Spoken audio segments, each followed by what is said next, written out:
Let's talk about if you should compare yourself to other photographers.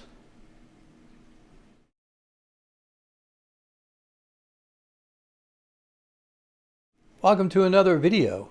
Around this time of year when I'm filming this, a lot of photographers have just come out with their best photos or their favorite photos from the past year, including me. It makes you reflect a little bit on whether that's really a good idea or not. Let me explain. I think overall it is a good idea, and I believe that it's good if you're especially a beginning photographer to go and look at other people's work that they've done throughout the year. However, there's one or two or three major caveats if you're going to do that. And I do want to differentiate between looking at other people's work for inspiration for your own work versus trying to compare your images to someone else's on YouTube or in a book or in a magazine, wherever it is you find these other images. And the reason why is because I think if you're looking at them to learn and to find some inspiration, or sometimes I know I do a lot of this, I look at other people's work when I'm going to go to a particular area. And I look at it before I've decided if I want to go to a particular area. And it's not because I want to go and say, oh, I have to go to that iconic place and take that shot, or go to this iconic place and take that shot, even though I do. It's more research for, well, what does that area look like? What can I expect when I get there? And yes, I do go to Google Earth a little bit and look around the area, because like if you're going to go to Iceland, which I did this past year, it costs a lot of money, a lot of time, a lot of planning, a lot of effort. Do I really want to put my time and resources and money and everything into going there? And so yes, I will look at other people's work before I go there. But I don't necessarily do it and then come back and go, well, let me look at my work and let me look at their work and say, oh, I failed. And I think that's where you have to differentiate. This year, it's pretty well settled that I'm going to go to Banff National Park in Canada. And so I've been watching other people's videos where they've come to Banff, and not really as much photographers as just tourists, just so I can get a lay of the land and see what's there, and an idea of if I want to plan out my day, you know, what lakes are important to go see, not necessarily the compositions I want, because I'll try and find them once I'm there. But do I prioritize Lake Moran over Lake Louise or this, that, or the other? And so it's more that type of research and more that type of inspiration, as opposed to, boy, if I come home and I don't have a shot just like that, I'm going to be disappointed. Well, you may not get a beautiful sunrise. I might go there and it might rain all week. Then what are you going to do? You're not going to get that alpine glow. It's raining. And so that's where you have to be careful. I also believe that when you look at other people's work, you have to understand that they, a lot of times, have their own style, what they like to look at, what they like to look for. Let me give you an example. And I think both of these men are very good photographers. But if you were to go and look at what Adam Gibbs might photograph at Banff National Park or in Iceland versus what Gavin Hardcastle might go and photograph at Banff National Park and Iceland, you're going to find different types of images because they're different types of photographers. It's important for you to understand that, because then you'll understand that you're a different type of photographer. the style and what you might want to photograph might lend itself more towards the grand vistas like Gavin might shoot versus sometimes the more intricate things like leaves and patterns and shapes like Adam might photograph, or even Alistair Ben. Completely different. You know, Adam and Alistair Ben are going to photograph different things to a large extent than maybe what Gavin would, or even Thomas Heaton, or some other photographers that you might watch on YouTube. They have their own things that they look for, and you will too. And that's why it's important. You can't look at that and say, oh, I could never photograph that. Well, A, you probably could, but B, do you want to? And that's where I'm trying to say there is an inherent danger to that. You need to learn what you're good at, what you're good at seeing, what you like to photograph, and try to become better at what you do. The reason why I can make this video is because I for sure fall into that trap. You know, the first time I went to the Grand Tetons, boy, I had to shoot the barns. I had to go to all the iconic locations, and that's all I ended up doing. I ended up just doing nothing but taking the same images that you see on Instagram and you know, in magazines that everybody else photographs. And the second time I went, I took one or two of those images, but then I went down different paths. I went down different roads. I tried to find different things to photograph what I wanted to photograph in the Tetons and in Yellowstone. And when I got back, at first I was disappointed because I thought, man, I didn't get that grand portfolio shot. However, when I went back later on and started looking at them with a fresh mind, I thought, no, I didn't, but I got some nice images. And they were images that you don't normally see from the Tetons and from Yellowstone.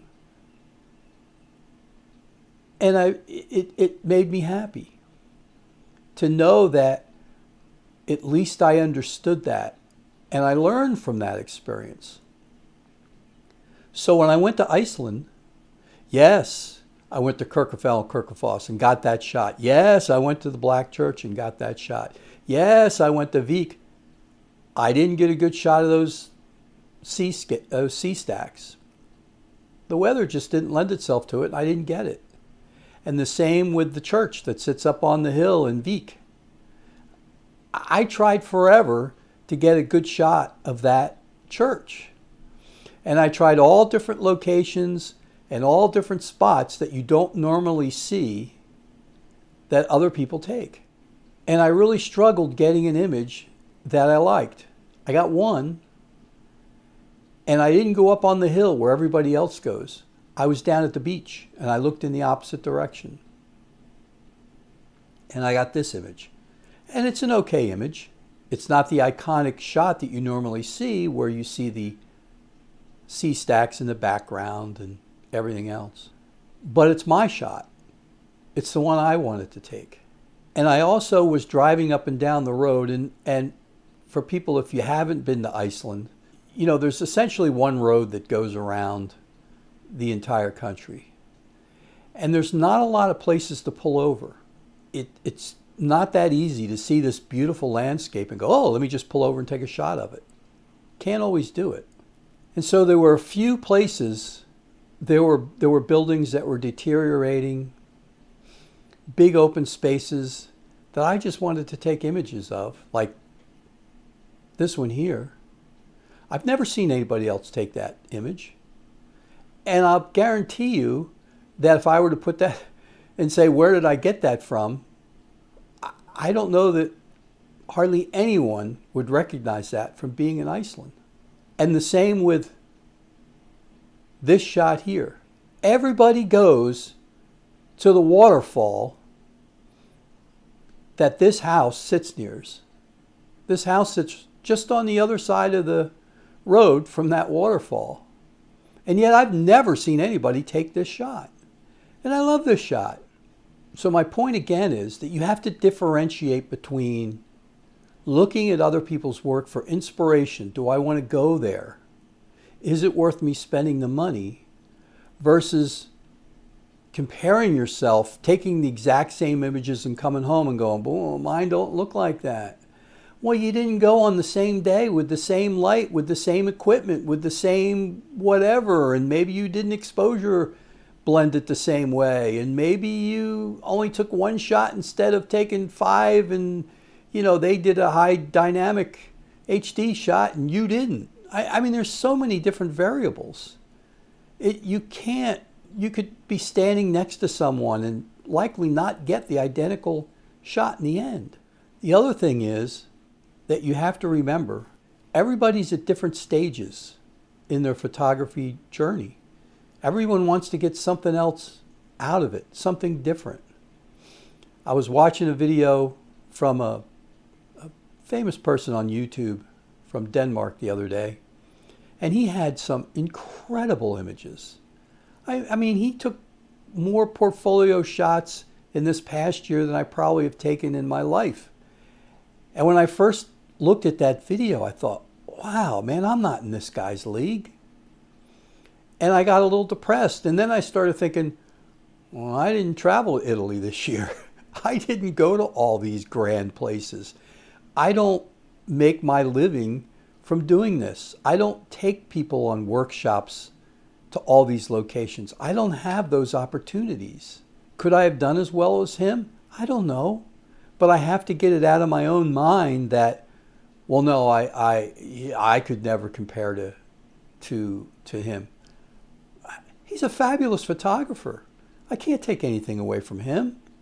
But I also can't take anything away from myself. For what I photograph, for what I have access to, which is the lake near my house, or the park where I do some infrared photography from time to time.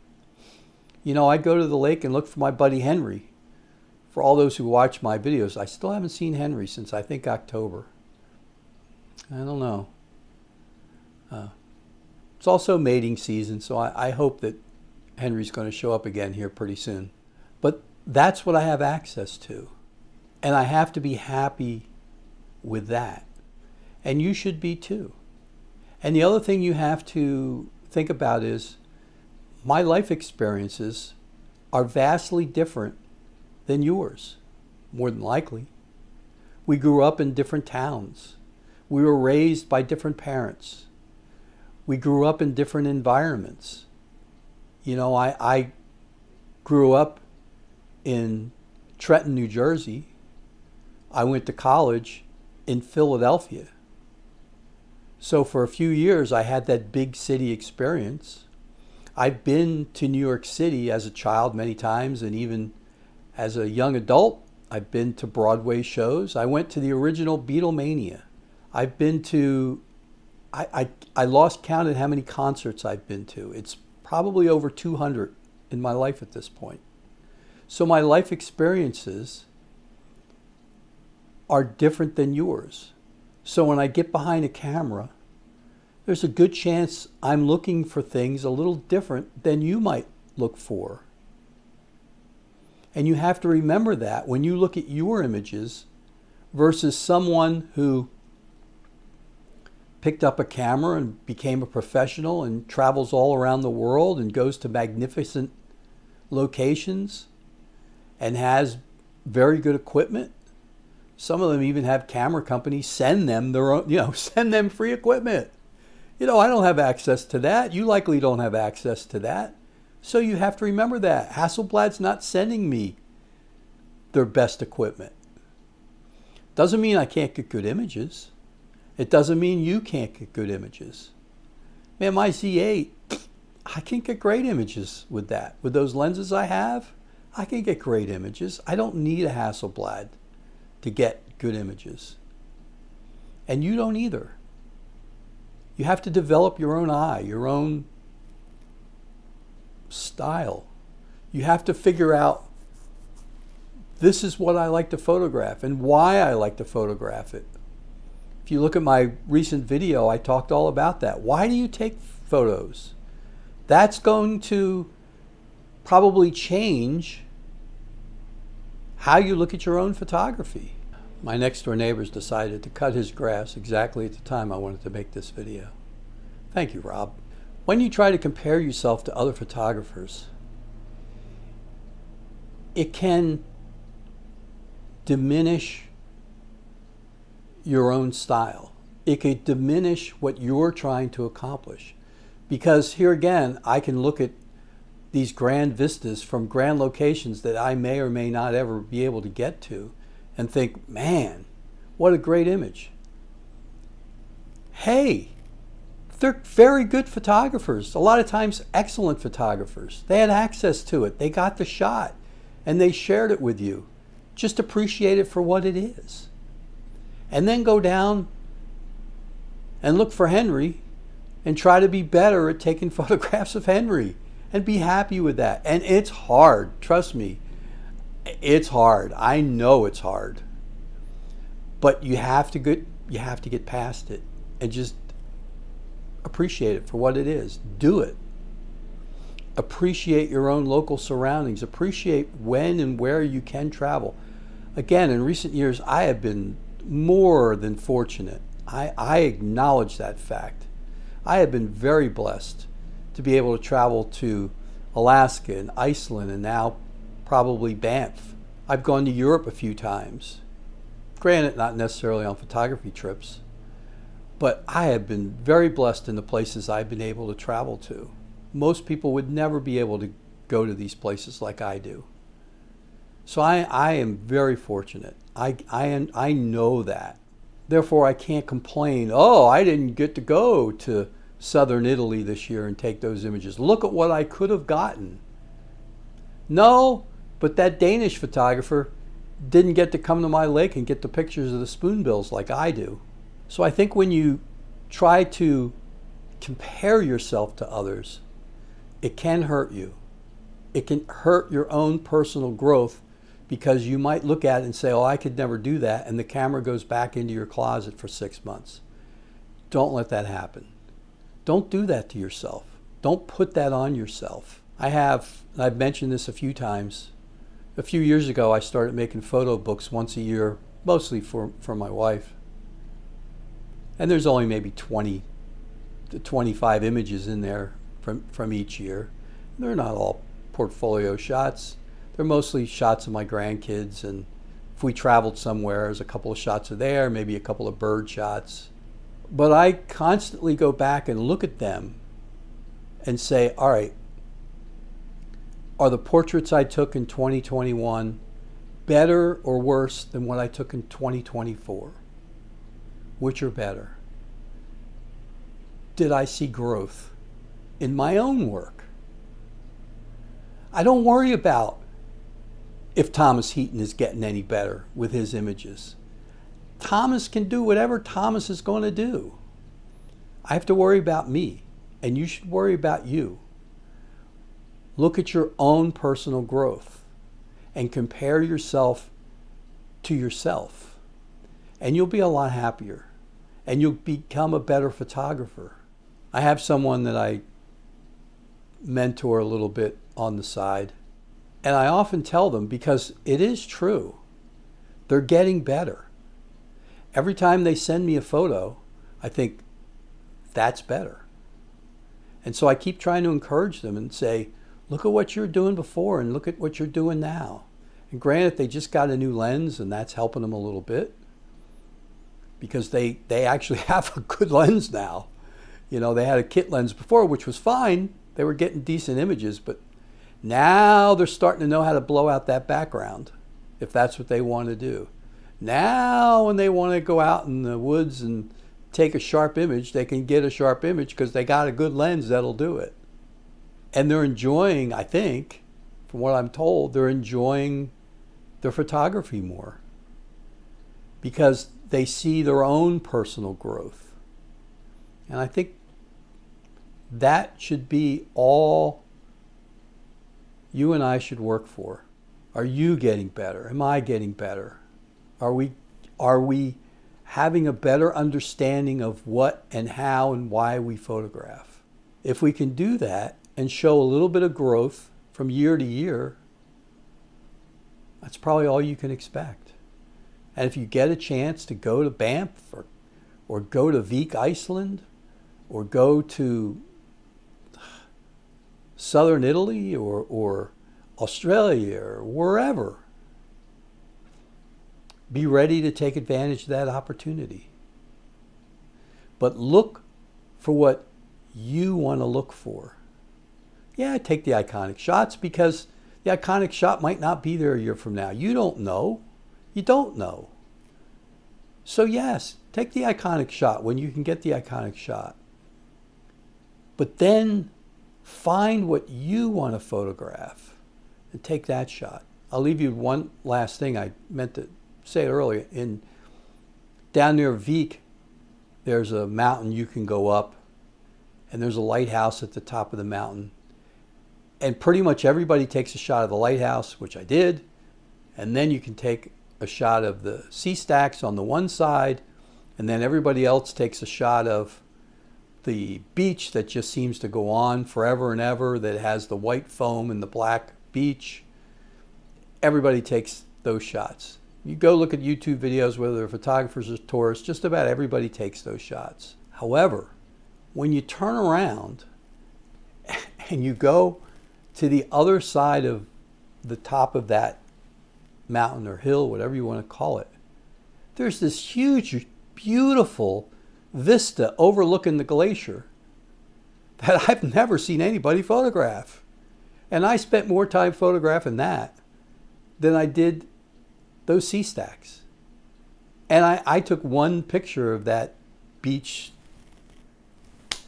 with the white foam and the black, because I thought, everybody has that shot. I don't. But I spent 3/4 of my time trying to get an image of that glacier and that little farmland that was below that glacier in this big open field. That's what I was taking pictures of. So do that. You can go to the iconic places, but find what you like to photograph. You can go down the street to the lake, around your house. Find what you want to photograph. And don't compare yourself to everybody else. Just compare yourself to yourself and see if you're getting better. All right? Till next time, take good care. Be well. Happy New Year. See you soon.